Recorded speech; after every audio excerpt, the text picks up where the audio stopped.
I think, put it pretty well, but I rewrote just a little bit of it after reading from several different translations and looking at a Greek interlinear Bible. I want to draw your attention to verse 2, and using some of the synonyms that were provided and all, I'm going to reread 2 and 5, but think of the context in which this is written. 3 and 4 give us the context about people having itchy ears, wanting things that are pleasing to listen to and all. And yet, Paul wrote to Timothy, Paul wrote, persist in declaring the word in suitable times and in unsuitable times. Convince and reprove. Give counsel with large-heartedness and patient instruction. Verse 5, after that context of people wanting other things. But you, be sober, clear-headed, enlightened in everything. Endure the bad around you and what that you encounter. Do the work of an envoy of good news. Fulfill your service of making things easier. Now, I know we have, most translations say do the work of an evangelist, but as I was rereading it recently, the work of an evangelist, really that word evangelist is, evangel is what? Good news. An evangelist is one who shares the good news, but I really like the way that my interlinear Bible focused on that, an envoy. An envoy, normally we think of not as just some common person that just go around blabbing, saying things, but an envoy is somebody who has a commission, if you will. They have been charged with delivering an important message. And indeed, that's what we as Christians have. Now, granted, this was written, directed to a particular individual, but what we're looking at, when we look at the bigger picture, each of us as a Christian is called to, I forgot, Jen told me that somebody texted her and said they couldn't hear me online. So, thank you. Anyway, that whole concept of being an envoy with a serious message, a serious charge, a task that has been given to you, entrusted to you. Mr. O, as a teacher, you had a message for somebody, to another teacher or to a principal or whatever. I'm sure you didn't give it to the least responsible individual in the school and wondered, is it going to get through? And many others of you, in your workplaces, if you have a very important message, you want to give it to somebody trustworthy to share that message. I'm sharing that not just to, I don't mean to say that we're especially, anybody higher than anybody else. I'm saying each of us is called, and God has entrusted us with that. So today, I want to share some of our experiences as envoys of good news in suitable times and sometimes rather unsuitable times. And especially as I get near the end, there are a couple of surprises that I let my wife in on just a little bit. But prior to 1992, Albania had become the world's most isolated communist government. They were not a part of the Soviet bloc. Some people have thought so, no, but they were very Marxist in their philosophies, ideology. And there were slogans painted. In fact, we saw them when we went to Albania in 1997, although communism had officially ended there in 92.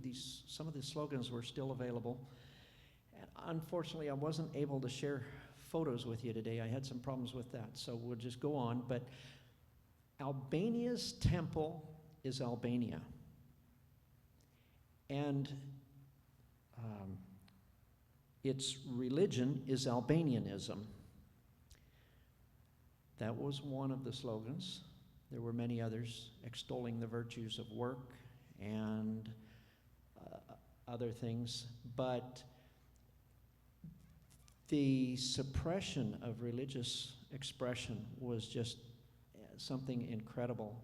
In fact, in 1968, Albanian radio declared publicly for the world, really, that Albania's was officially an atheist nation. And I don't know of any other nation on earth that has ever said that. There have been cultures that live like it, but to make a formal declaration like that, I'm not aware. There were hundreds of clerics of all religions, Orthodox, Catholic, Muslim. There are few Protestants that were there. There were hundreds that were imprisoned and even executed for their beliefs. I had a photo that years ago I saw a photo, excuse me, I should say, in an old newspaper, and I wanted a copy of that for myself and never have gotten it. But there's a field about an hour and a half from us where there were rows and rows of gallows that had been set up for executing the pastors, the priests, the Hojas of the Muslim faith, and others. Before that, Albania was under about 500 years of Islamic rule, Islamic law under the Ottomans, and the two combined left a great vacuum. They really did. When we moved in 1997, we'd been there some months and learning the language, and a 68-year-old man told me, "We want to believe, but we don't have any idea where to start. We don't even know where to start." Some friends my age told me that when they were in high school, it was a common occurrence to have what they called action days, and they would tell the students, "Tomorrow's an action day," or Monday is an action day. Bring a pick, a shovel, a big sledgehammer, any good tool you've got. Sometimes they would go out and they would build terraces on the hillside for the olive trees or the grapes or whatever. Sometimes they would do road repair, but it was not an uncommon thing. I would say it's not a really rare thing. A bit uncommon, yes, but not entirely rare that they would be charged with going out and destroy a mosque or a church. The government was really intent on eradicating religious influence in the country. Now, that is a little hard for us to conceptualize, most of us anyway, because we have, even for those who are non-Christians in our country, most have a basic underpinning of faith or belief in a God. And when you remove that from a society, it really makes a difference. As Albanians found near the close of communism, even when religious freedom was restored, there was rampant lawlessness. There really was. The north of the country subscribes to the kanun, an old-fashioned form of cultural law that for a long time wasn't even written. It was just handed down orally. But, pardon me, many of the principles in there, in fact, most of the principles are biblically grounded. The north of the country serves somewhat as an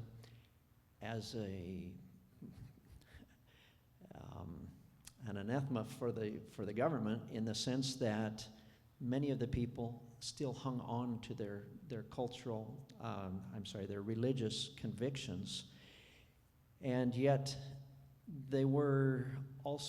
these folk were also very steeped in tradition that said, when something happens, you take revenge for it to preserve the family honor. And so those two things were juxtaposed against one another, the kind of a belief in God, but this protect your family honor sort of a thing, and there was constant conflict within the country that was just fomenting under the surface, just boiling there. And after communism came to an end in Albania, there was a huge surge in revenge killings. People were taking revenge for things that had happened to their parents or even grandparents 40 years earlier, 50 years earlier. And at the same time, there was a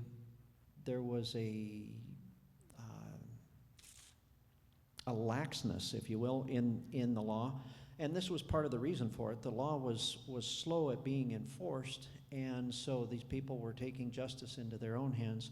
But also, some wild pyramid schemes were allowed to flourish, and finally it just boiled over until in 1996, between the financial crisis that was going on in the country and all these other things, there were rival bands that just got out of control, and they were so angry with the government.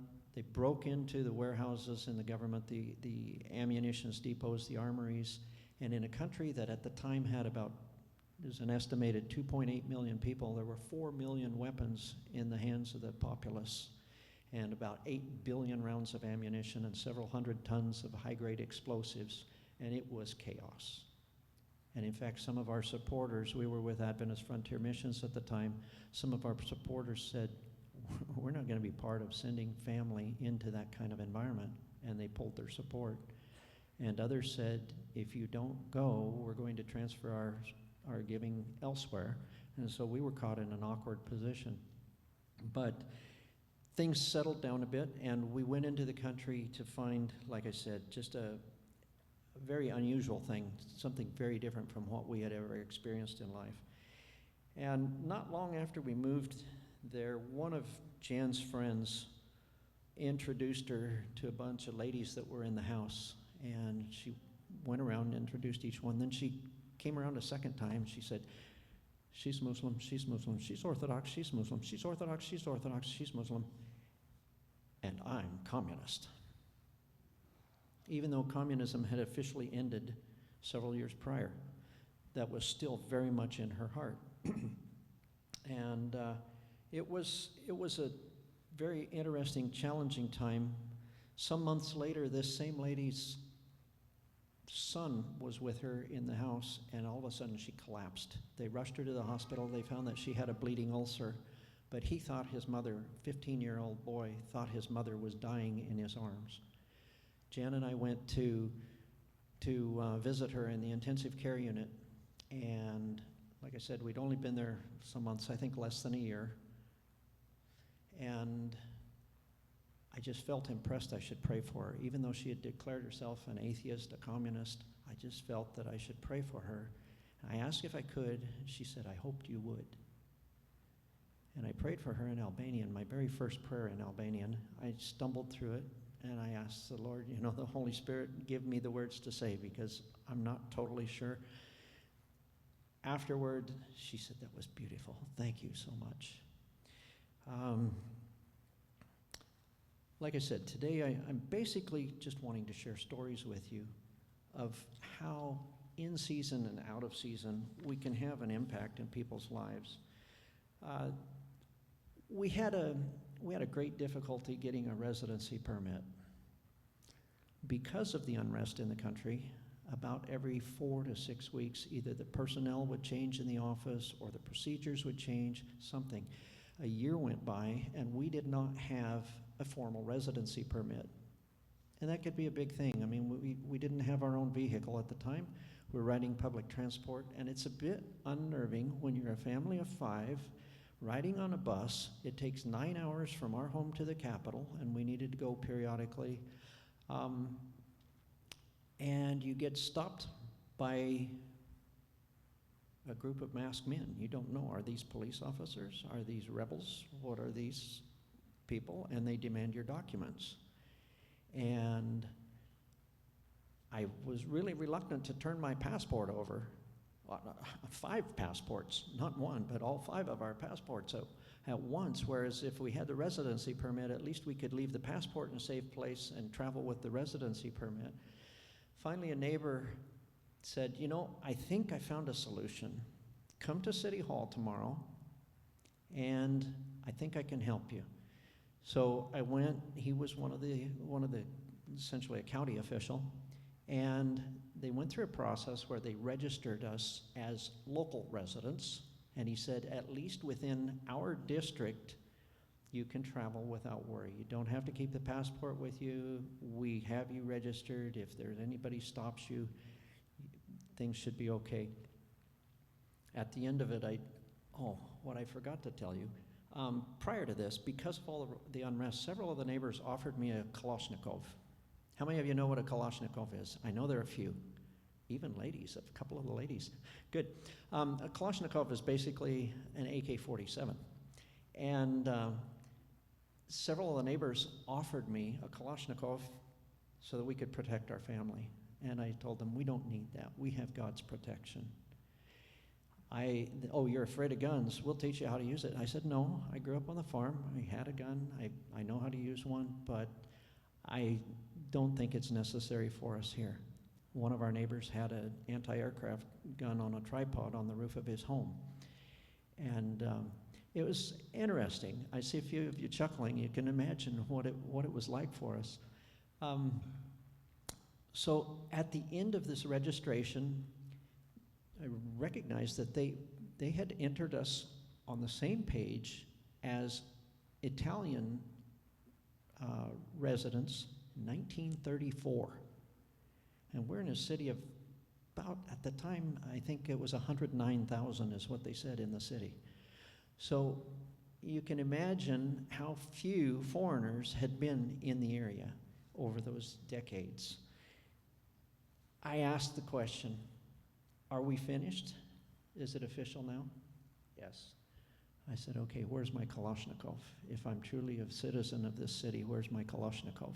And they laughed. They thought that was good. No, I didn't want one, but I tend to make jokes. Sometimes they backfire on me. But we made a choice to remain as vegetarians in the country, and that became kind of an interesting topic for discussion. Jan's friends would frequently ask, what's for lunch today? And she would tell them what she's fixing, and it's like, really? And you should have seen their faces the day that she told them we were having haystacks for lunch. I just could not imagine. So she explained what haystacks are. And yes, it's maybe more a Seventh-day Adventist thing than others, but you know, other people, not Adventists, do know, but in Albania, they had no clue. It's like, you feed straw and hay to your family? We even had neighbors offering to help us out with food because they thought we were suffering so badly. But one day, you know, there were two of our neighbors. The family next door also had 3 children, roughly the same ages as our own. Family across the street were with 2 children, and sometimes the man's mother lived with them. And they were saying, you can't live here as vegetarians. And I said, why not? Because your children will not be healthy. And I said, my children are 3rd generation vegetarian. Are they unhealthy? I mean, they were among the healthiest kids in the neighborhood. And so we had some discussion there. And finally, well, you can't afford it. I said, well, let's do a little comparison. How much do you pay a month for food? And so the neighbor next door told me how much they paid for food. And the neighbor across the street, and how much do you spend per month in food? And they shared, you know, rough estimates. And I said, okay, so our 3 families are spending about the same each month in food costs. Really quite close. Now, how much a month are you spending on medical costs? The family next door was spending each month roughly a day and a half to 2 days of wages per month in medical costs. Family across the street was approaching, they were both working, but they were approaching close to 1 week's salary for one of the parents each month. Granted, they had the man's mother with them, but only part of the time. She was not living with them full time when this conversation occurred. I said, you know, last year our family spent, and it was the equivalent of $12 for the whole year. $9 of that went for a jar of charcoal. We still have half of it, and we've shared half of what has been used, we've shared within the neighborhood for various things. And I said, who comes out ahead? And it's like, well, you do. And so anyway, that was kind of an interesting conversation that we had. Worse than the residency permit was trying to get a phone. tried to get a phone, went down to the telecom department, asked multiple times. It was run in conjunction with the post office. Asked over and over for a phone, and they said, well, we only have 4,000 phones for the whole city, and we have a long waiting list. And you can come back in 3 months and ask again. And so I kept going back, and actually, I think it was the second time I went, one of the technicians told me, he says, Stan, the director said we can hook up a phone for you. It's going to cost you 1 million lek, which was at the time close to $1,000. And I said, no way, that can't be. $1,000? Actually, no, it was, the exchange rate was better. It was about $750, $780. I said, there's no way it could cost that much. He said, well, I know, but that's what they do. So I said, okay, I'm headed to the Capitol tomorrow, and I'm going to ask how much it costs to get a phone hooked up. When I come back, we'll have this discussion again. Well, actually, I didn't tell them I was going to ask. I just said, I'm going to the Capitol. I'll be back in 2 days, and we'll have this discussion again. We came back. I had asked an acquaintance in Toronto how much, and he said, I'm going to tell you in U.S. equivalents, but around $126. So 126 versus 780. So I went back, and I talked to the technician again, and he had me talk to one of the finance people. Same thing, holding out for 1 million lek. And I said, you know what? Corruption is a monster, and I did not come to this country to feed monsters. I came for other purposes. And so I went away and kept coming back, asking. And one day, it was right about then, I guess, that same time. Nardi, the technician, said, I talked to the director. He said, for you, because you are here for good purposes, we'll do it for half. And that was when I told him that I didn't come to feed monsters.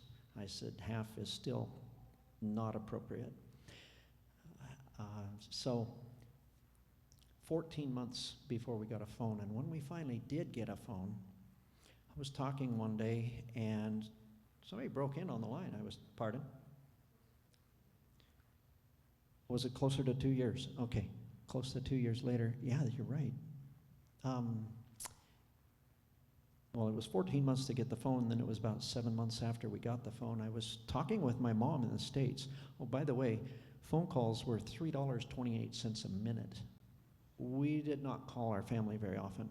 We talked to Jen's parents for 20 minutes a month. Initially 10 minutes a month. And my parents, because they were divorced and remarried, we spoke to each of mine for about 5 minutes, just trying to keep it equitable. And then as prices came down to $1.75 a minute, then we upped it to 20 minutes to her parents and 10 minutes to each of ours. But I was talking with my mother, and this voice came on the line and says, Bjule telefonin, Tony, spät, Bjule telefonin. Close the phone right now. Hurry it up, close the phone. And my mom, Stan, what's going on? And I said, Mom, somebody has tapped into our phone. And it's a problem we've been having.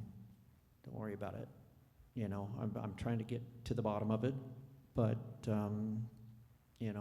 it's nothing. And then they came on again, and they ranted and raved, whoever this individual was, and it got really hot. And I started yelling back in Albanian, and my mom saying, Stan, what's going on? Stan, what's going on? I said, Mom, just wait. And I told him in very clear terms, this is my line. I pay for this line. I don't know who you are, but you had better get off the line and don't tell me to close my line. Well, there's still a lot of unrest in the country, and I did not tell my mom what was in the conversation that I had heard. I think it was the day before. One of the bandits had been shot, and they were trying to arrange, I heard this on our phone, trying to arrange care for him at the hospital without it being reported to the police. So, I mean, this was kind of intense stuff that was going on, but I didn't tell my mom that. I just said, you know, we're safe, don't worry about us. But there was a lot of anger in there. So anyway, I tape recorded some conversation, and I did not go to the police with it. Instead, I went to Telecom, because police officers were being targeted for them targeting the bandits and so forth. The police officers were often being targeted. And so I didn't want to get too much, but I figured I already knew that the telecom director was corrupt. And if I took this to him rather than to the police, it was probably in his interest to see that we didn't have any more problems. And in fact, what he did, he ordered new lines run for us, about 250 yards of new line to be run so that we had a more secure line. And I was very grateful for that. We didn't have any more trouble. One day I was talking with a police investigator friend of mine, and he was telling me, you know, how difficult it was to live in Albania. He would like to leave. And I said, yeah, I imagine it must be difficult where 20 to 30% of the officers are corrupt. He looked at me and he said, if only that were true. He said, in reality, he said, my work would be so much easier, but in reality, maybe 5% are not corrupt. And it's like, wow. And I had gotten to know this man well enough to believe that he was probably not exaggerating. He said, you can't imagine what it's like to go to work each day and ask yourself, am I going to work today for justice, or am I going to try to provide for my family's future? And it started to sink in for me a little more, just how deeply rooted the problems in society were. You go into the hospital, say there's been a car accident, no ambulances at the time, people just scoop up the injured and throw them in the back seat of a car and hightail it to the hospital. You get there, and to be seen, you better drop some money into the pocket of the nurse at the door. And then when the doctor makes it into the ER, you better drop a lot more money into his pocket. And then during the convalescence of the injured party in the hospital, you're going to be paying the kitchen staff to have a little larger food ration. You're going to be paying, well, just as an example, one day I was there to visit a friend in the hospital, and the cleaning lady came to the door. 8 men in this room. Yeah, just about the size of from the Olsons to me square. 8 men in there in their beds, and she pokes her head in and she says, if you want this room to clean today, you will collect 200 lek, which was about an hour's wage for her. She said, I'll be back in 3 minutes to see what you've decided. And this is just the way things, excuse me, the way things were oftentimes. Sometimes people tried to extort from us, other times they did not. Sometimes they actually gave us pretty good deals, and we almost felt guilty because we knew that Albanians weren't being treated as well. But it's just really helped us to appreciate more what we have grown up with in America.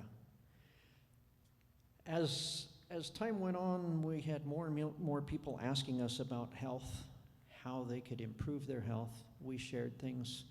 We had one neighbor who had high cholesterol and heart problems, and I talked with him, shared with him about oats, you know, being helpful in reducing cholesterol. He got so excited. He was a truck driver, and the next time he was in Greece, he bought a 40-pound bag of oats and brought it back. The unfortunate thing is, we were in the States on furlough, and we had just left, or were just leaving, I guess. We hadn't even gone. But he told me afterward that he had done this, and during the 4 months we were away, the insects got in and destroyed the the whole bag. So that was a huge loss for him. That was probably right close to 3 weeks worth of expenditure for him for a 40 bag of oats. But he was so excited about something that would improve his health. And I felt so bad that we weren't there to share with him how to utilize it more. One of our neighbors was from a very strong Muslim family. In fact, they lived downstairs in a daylight basement below the home we were renting from his brother. And they slaughtered lamb or sometimes chicken, but for the Muslim festivals. One morning, just before Bayram, I said, "What is that noise?" Actually, the kids asked, and I said, "That sounds like a pig." And we were trying to figure out who has a pig in the neighborhood, because it's predominantly a Muslim neighborhood we were in. Turned out that the man downstairs, Bekim, had bought a pig to slaughter for the Muslim sacrifice, the Muslim feast that was coming up.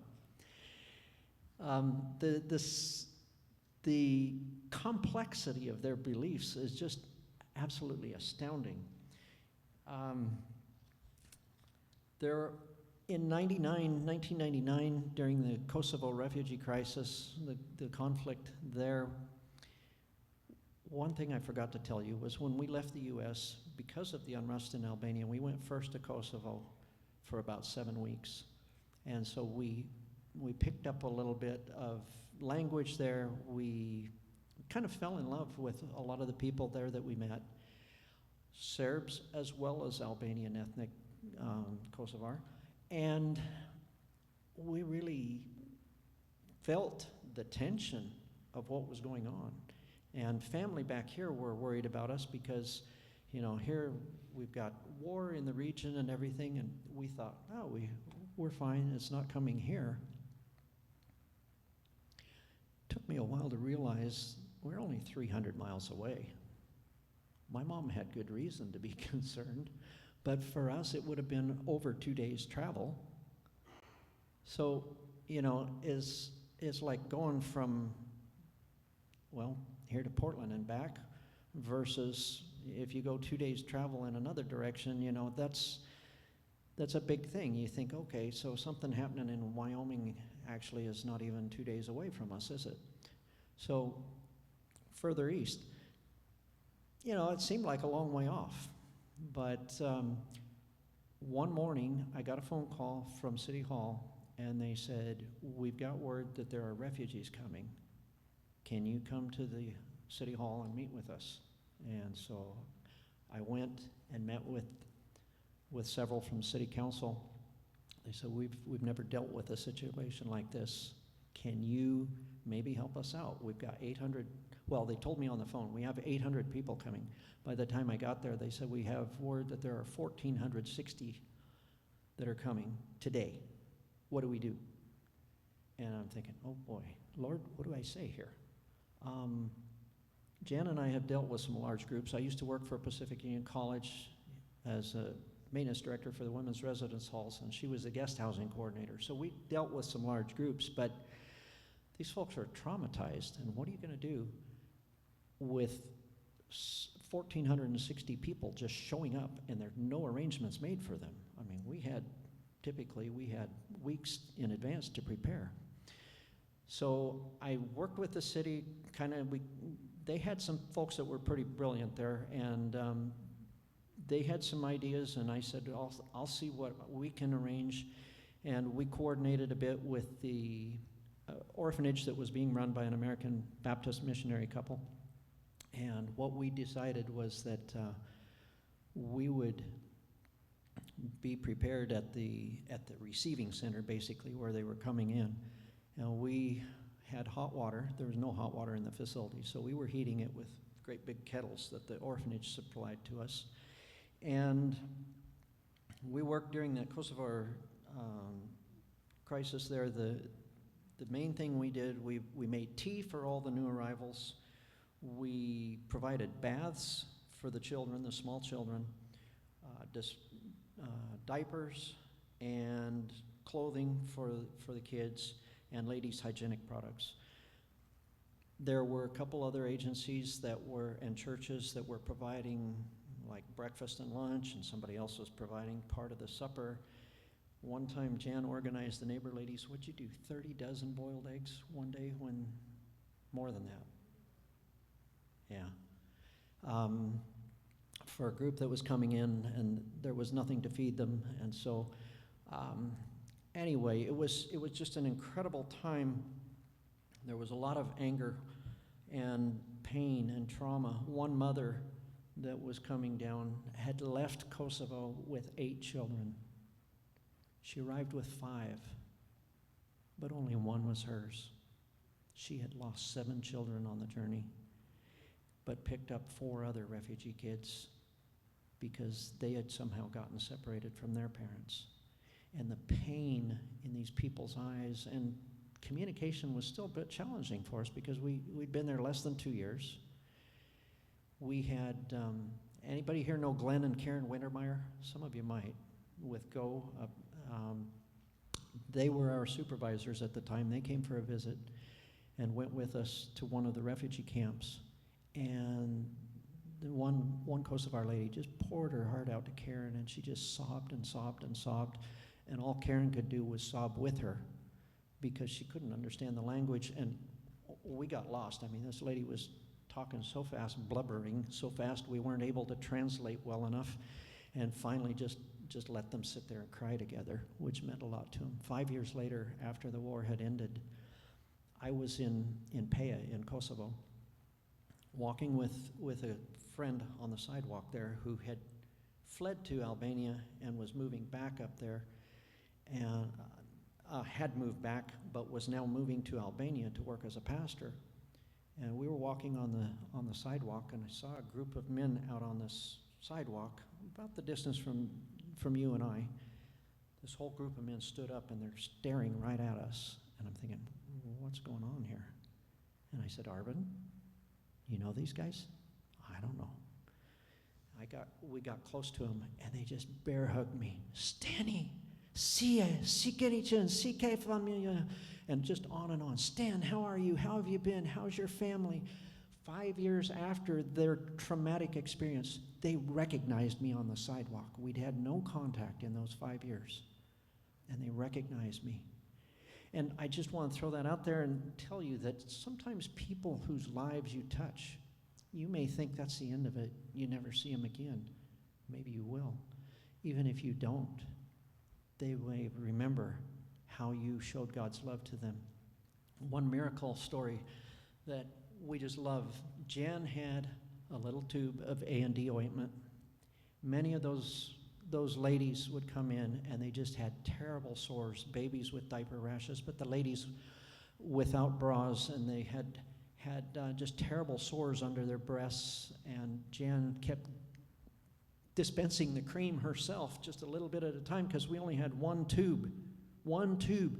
We got 19,200 refugees came through that center over the months that we were working with them. And that one tube of A&D ointment, I can't tell you how many babies' bottoms provided relief for, how many women it provided relief for. Jan made an appeal back to the U.S., and finally somebody sent a box of cream, and that's when it ran out. But it lasted for, must have been literally hundreds, right? Yeah. And God provides for us in ways that we just oftentimes don't understand. I mean, the widow's oil, that was great story of the widow's oil and flour, but we experienced it.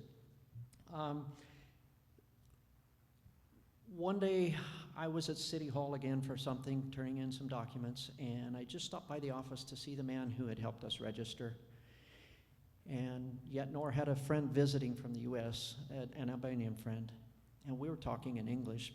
He liked to practice his English, and Yetnor said, so Stan, tell him about when we registered you at the end. What was the question you asked? But tell him in Albanian because it sounds a whole lot better. And I said, okay. Kur përfundove, unë pyete atëherë, a keni ndonjë kallash për mua? And this voice behind me says, Kalashat yon vetam brata chahan mishdere. I had asked, I told him, I asked, if we're finished and I'm a citizen here, where's my Kalashnikov? And the voice behind me said, Kalashnikovs are only for those that eat pork. It was a guard there at the city hall, and he had heard that we're vegetarian. And so I didn't know the man, but he knew who I was.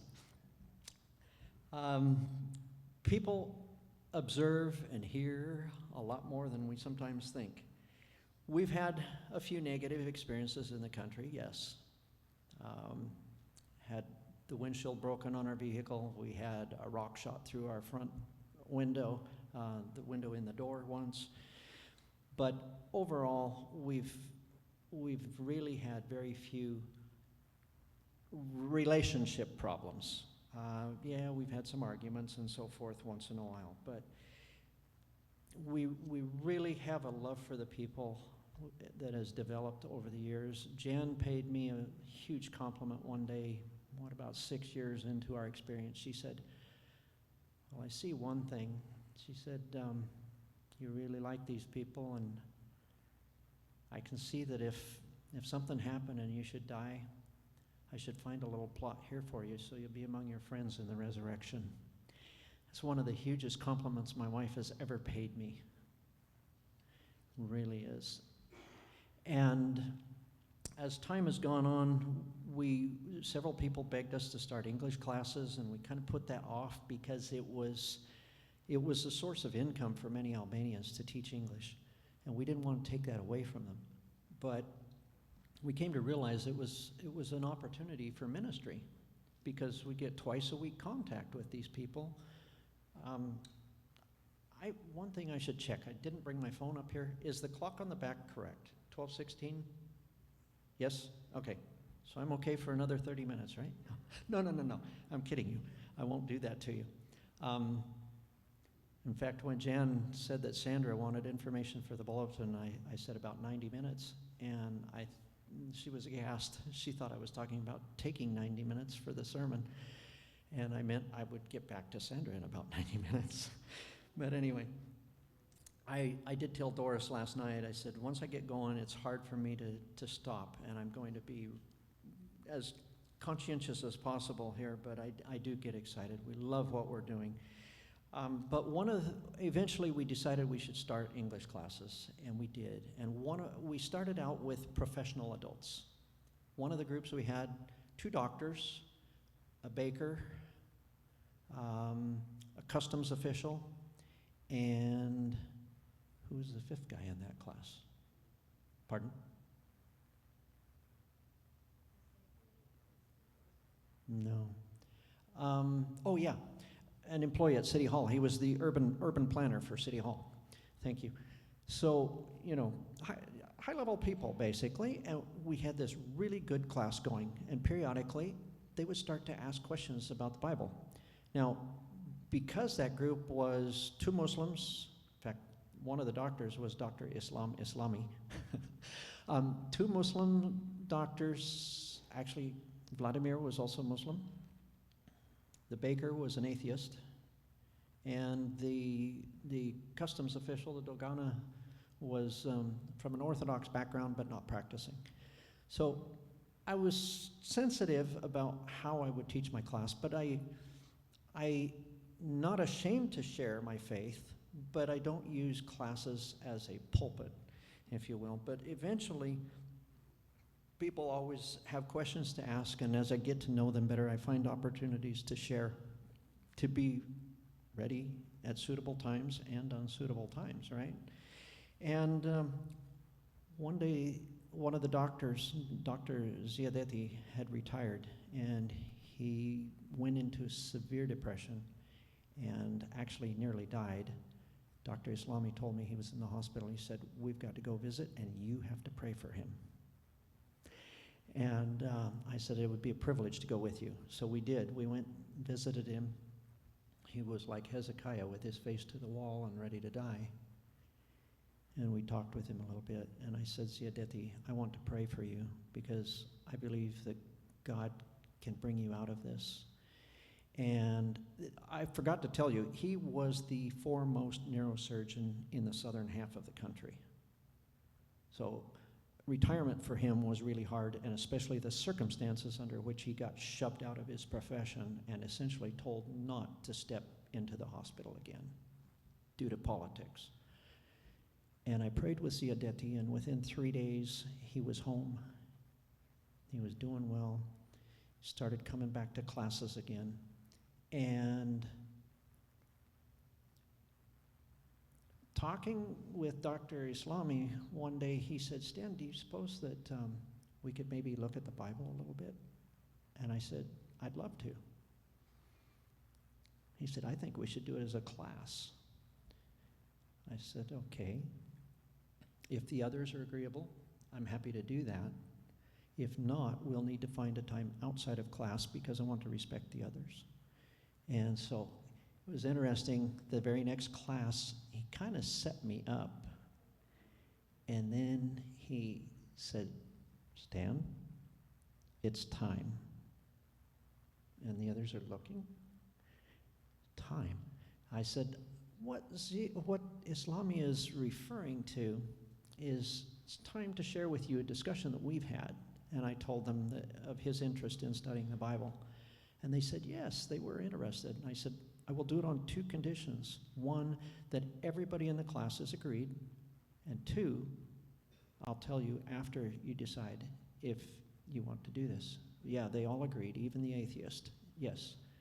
I said, okay, the second condition is that there's no longer a charge for English classes because I don't charge for Bible lessons. And so they were tickled about that, of course. But later the group disbanded, one went to prison, one went, the atheist.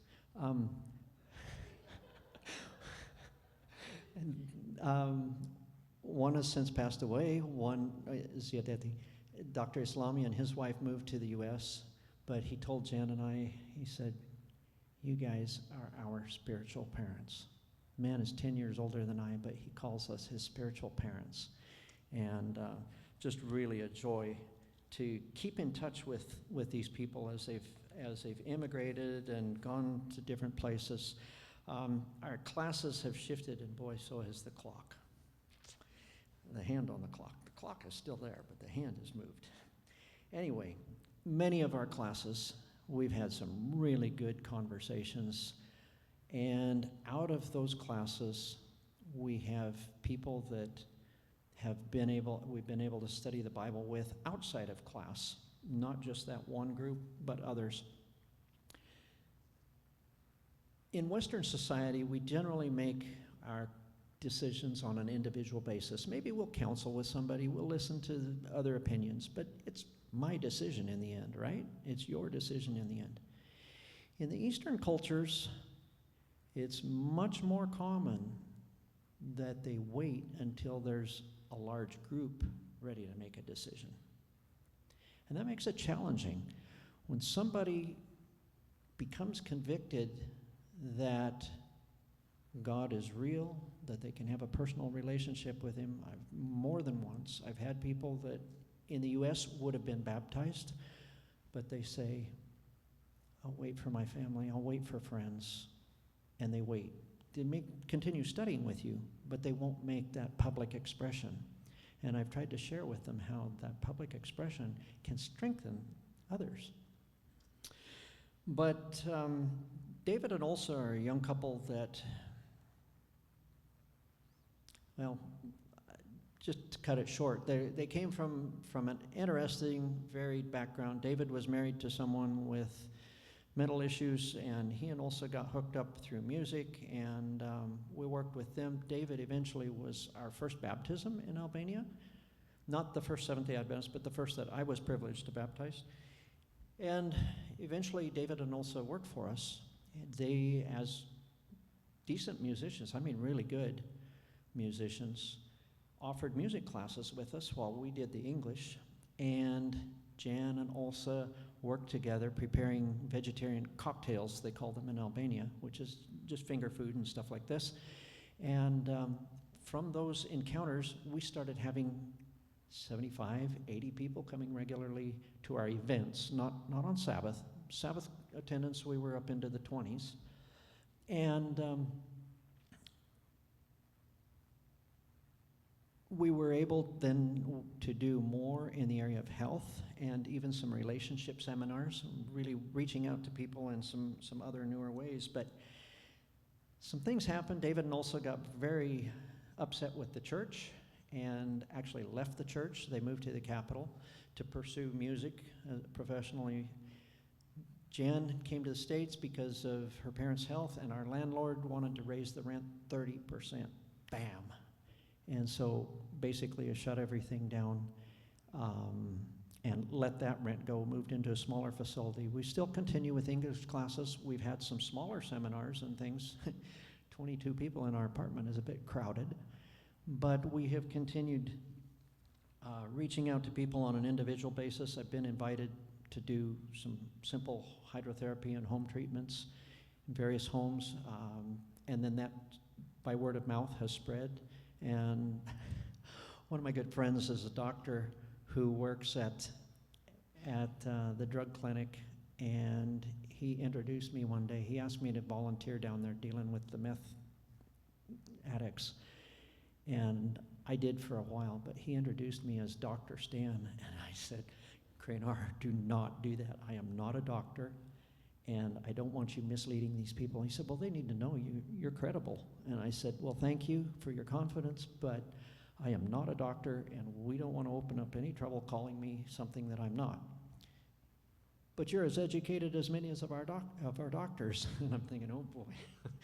But anyway, so the thing is that the English classes have shifted mostly to younger kids now. The adults have become too busy, especially since COVID. COVID was a very, very tough time for us. I've told a couple of you, but you know what restrictions you had here. Our restrictions were that we were shut down. One adult could leave the house for 1 hour a day if they pre-registered a day or two before. Otherwise, you were not allowed out. If you were out, you could be fined a day's wage.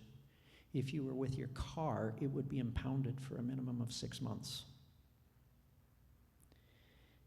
A lot of people broke that, of course, and many of them paid for it. But you know what was interesting? During that time, I had a minimum of 6 to 10 calls or messages every day checking on me from different people. You know, on average about once a week from different people. But I had that many different people checking on me, and of course I was texting and calling different ones to check on them. But Jan was here. The airport's closed. I could not get out of Albania. I was wanting to come back here for the birth of our second grandson. I couldn't. Every time I would reserve a ticket, one of the connecting airports would close, and I was just out of luck. For 6 weeks, I couldn't get out.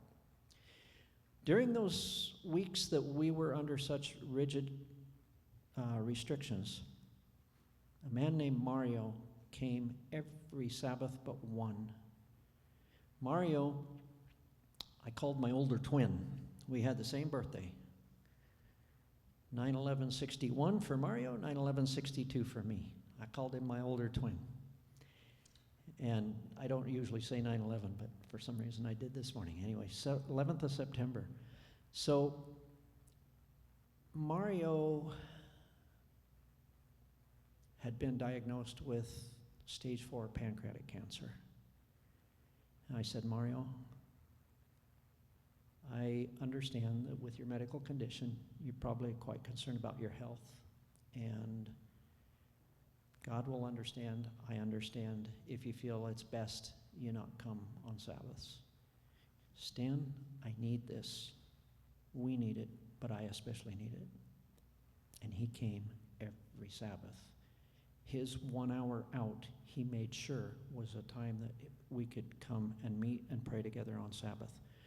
When I was here in the States, he kept coming. Even if nobody else came, I would get a text message from him. Happy Sabbath, sir. We met today. We were, and he'd name off 3 or 4 people. we prayed for you and your family, for our families, for our friends here, for the work here in Albania. Just a faithful, faithful man. Pancreatic cancer doesn't have a real good prognosis typically. They gave him, well, I talked to some of my friends here and some over there. Basically, they said 6 to 24 months, and because the doctors were a year and a half late in diagnosing it, he's probably on the short end. We had him for 29 months, and I praise God for that. Mario is a huge loss to me, a true brother in Christ, just a wonderful man. But when he was first diagnosed, I was stateside, and I thought, man, what a hard thing for this guy, like 6'3" or 4", 230 pounds roughly, just a big healthy specimen and declining quickly. He said when I got back, well, I told him when he told me on the phone, I said, Mario, I don't know where this is going to take you. I do know that God has a plan to heal you. I don't know whether that'll be in an instant, over a short period of time, over a long period of time, or maybe not until Christ returns. But I know he's going to heal you if you stay faithful to him. And I will be on this journey with you to the extent that you want and allow me to be. And he thanked me for that. When I got back to Albania, the second time we met after I got back, he said, Stan, there are a couple of things that worry me about this. He said, the first is for my body. I'm worried about my mental health and emotional health. I'm worried for my family. But most of all, I'm worried about my relationship with God. And I said, Mario, you've got the right priorities. I said, you keep that one foremost. Everything else will be okay. I went to some of his treatments. I visited him in the hospital a lot. Eventually, he went to Italy, hoping for more advanced treatment. His daughter called me one evening, and she said, Uncle Stan, it wasn't evening, it was my lunch break. Uncle Stan, things are not looking good. I know you're busy. I know it's difficult for you. If you want to see Dad again here, this is probably the time for you to come. But if you can't come, we understand. I said, well, there's not a flight tonight, but I will come tomorrow. And I flew over there and spent time with him in the hospital. Mario had quit responding about the same time that my plane touched down in Italy. Took 2 hours with bus transfer and then a taxi to get to the hospital. And I was just so sorry that he wasn't able to talk with me. But I sat there and talked with him, prayed for him, with him, I guess, with his family. And that night, while I was doing that, I held his hand and talked to him a bit. And then I said, Mario, you fought a good fight. You fought a good fight. We know you're tired. If you want to rest, it's okay. God has you. He squeezed 2 of my fingers. And I can't tell you what a precious experience that was. He passed away that night. His son walked me to a hotel room that he had, the son, university student, rented a hotel room for me and insisted that he was covering the cost. And the daughter texted me and said, Dad's resting. It's over. That was about 10:30 that night. I haven't cried much in my life, but I cried that evening. I asked, do you want me to come over now, or would you rather I wait till morning? And the family wanted me to wait till morning. I stayed with them for about 4 days in Italy. I canceled everything I had going in Albania. Stayed with them several days. Cousins were there, different ones. And in the months leading up to this, his 2 children separately, each, his wife, his mother, several of his cousins, three of his four sisters, each one asked me privately, when this ends, will you speak at the graveside? And I said, I'd be honored. And so I kind of prepared a little bit for it in advance. There were major hurdles trying to get the body back to Albania for burial. I was there with the family. It was so incredible. One of the nephews talked with me about the Sabbath, about a vegetarian lifestyle, about so many things that Mario had shared with him. And it's just really neat. The family has embraced me even more since his death than up to that time. But I had laryngitis 4 days before the burial. And I'm praying, Lord, how am I gonna address a crowd with laryngitis? I'm headed to the funeral, to the graveside. There's no actual funeral, but in a funeral parlor or anything like that. But I was headed to the cemetery, and I got a call from a mutual friend who had actually been in English class with Mario, and he said, I'm trying to get there. Am I too late? And I said, no. He said, I'm just 10 minutes out. Where do I go? I said, look, I will park beside the road. I'll wait for you. You pick me up, and we'll go together. And so during that time, I was kind of going over my notes that I had made for myself, and I was a little concerned what I was going to say. And then with the laryngitis, how anybody was going to hear me. And Armando picked me up. I directed him to the section of the cemetery that we needed to go to, and I said, please forgive me, but I need a few more minutes, just quiet minutes to go through this. And so I just tweaked a couple of things in my notes for what I would share. And at the cemetery, a cousin spoke, and then it was my turn. And I think I had 3 words out of my mouth when my voice came back full strength. There were about 240, 250 people at the cemetery. And afterward, several that I had seen on the periphery walked up to me and they thanked me for what I had shared. And they had heard specifically talk to me, about certain things that I had said.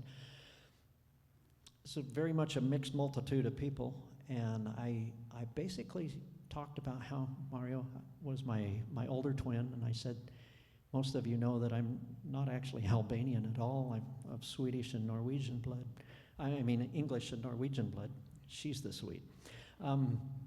Anyway, English and Norwegian blood primarily, but I said, Mario has truly been a brother to me. I want to share with you a little about his faith and what carried him through these 29 months.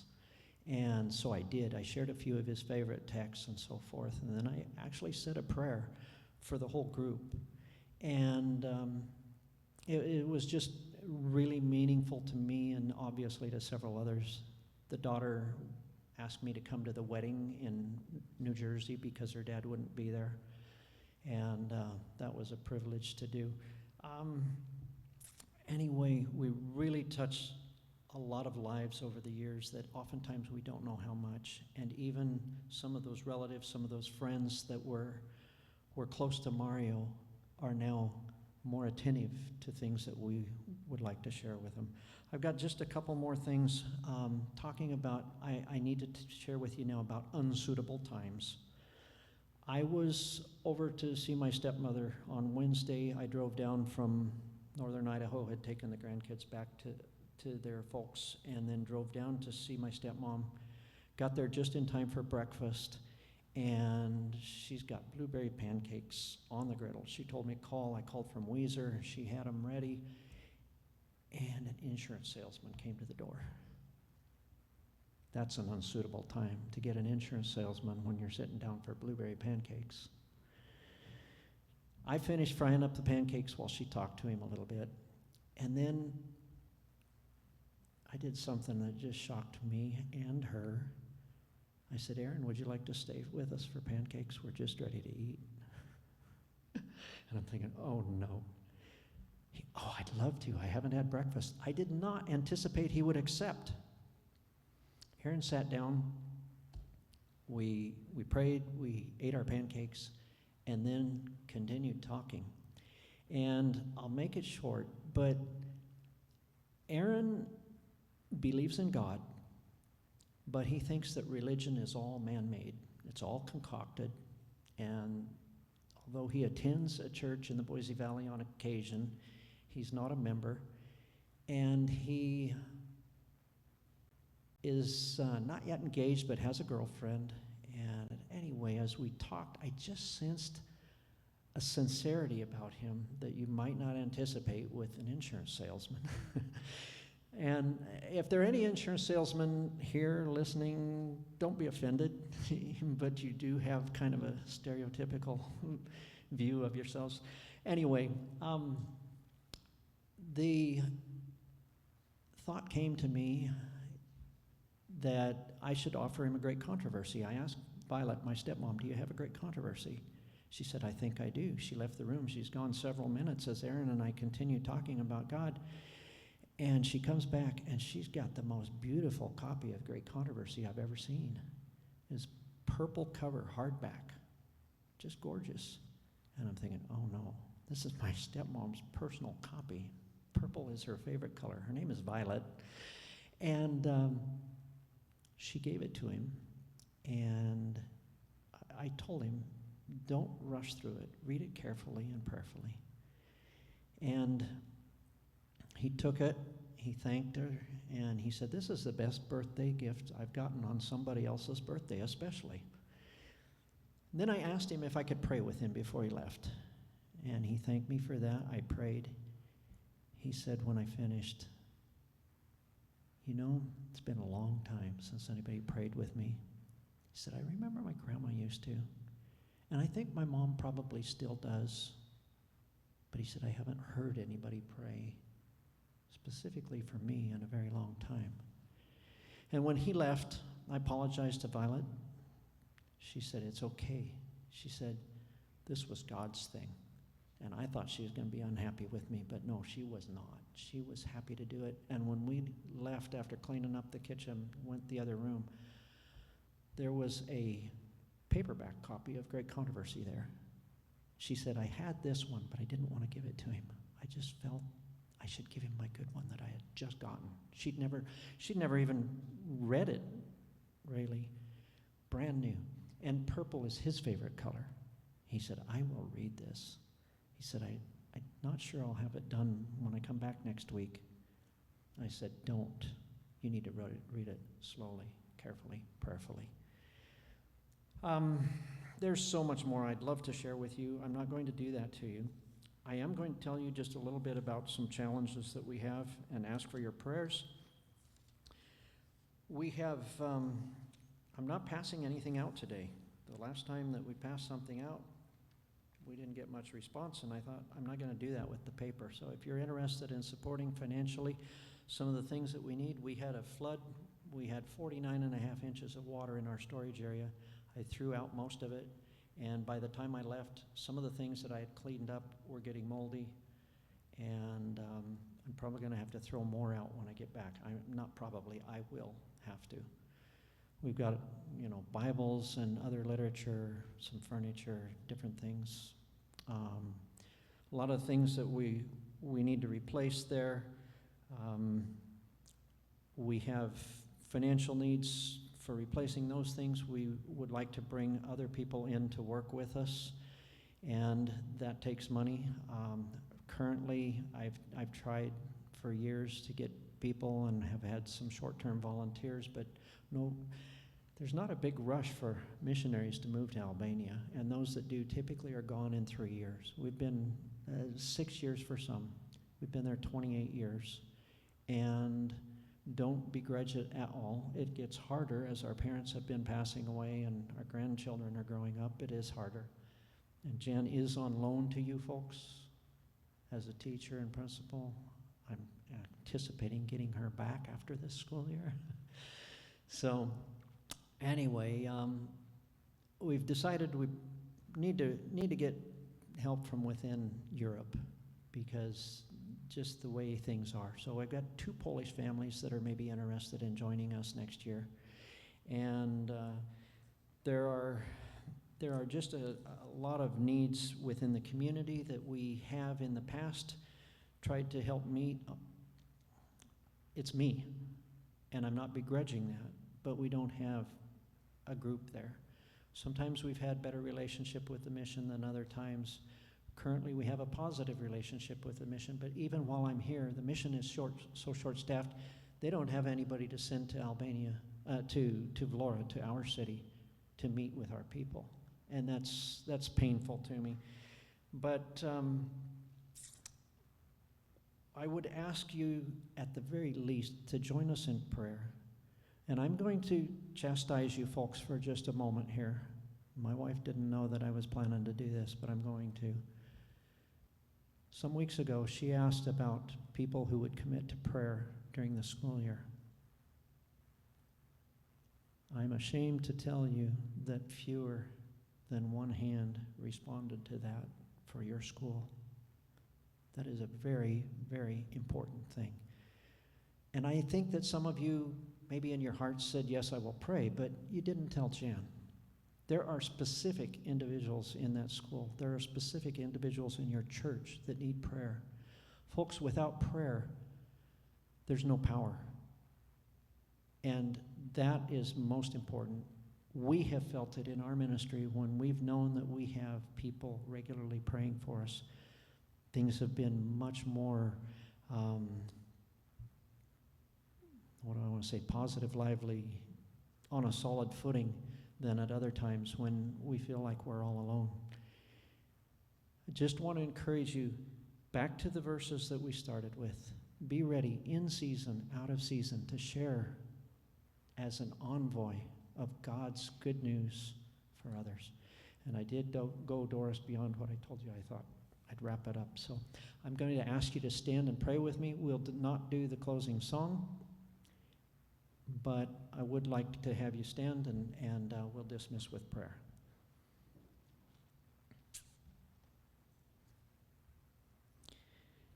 Heavenly Father, we thank you so much for the good news that we have of salvation, reconciliation with you through Jesus Christ. Lord, so often we take that kind of lightheartedly for granted. We don't think about it as seriously as we should. There are so many people in this world that don't even know about this reality that has been offered to us through Jesus. And Father, I know that it's not just in Albania, but right here in Pendleton. I came across someone 2 weeks ago who didn't even know that this church has a school and would have sent their child. But now that child is older and not of elementary school age. Lord, help us be more bold in season, out of season, in convenient times, inconvenient times, suitable and unsuitable places and situations. Help us not to be ashamed of the gospel of Christ. Father, there are those who might like to support financially. We, of course, are happy for that. There are others who cannot, but would support us through prayer. There are those who are supporting many other ministries, and certainly the school here is a huge ministry, Lord. I pray that you bless the Pendleton Seventh-day Adventist Church, the Pendleton Christian School, each person connected as a volunteer, as a student, as a parent, whatever. May they be a beacon in this dark world, and may Jesus come soon, because we have each done what we can. None of us can do it alone, but working together through your power, Lord, we can accomplish much. We pray these things in his name. Amen.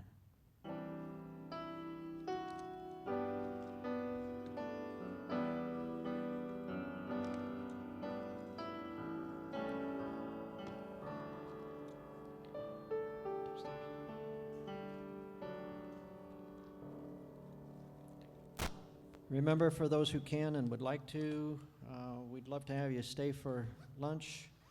I know some of you are prepared for that, some of you not. Don't worry if you weren't.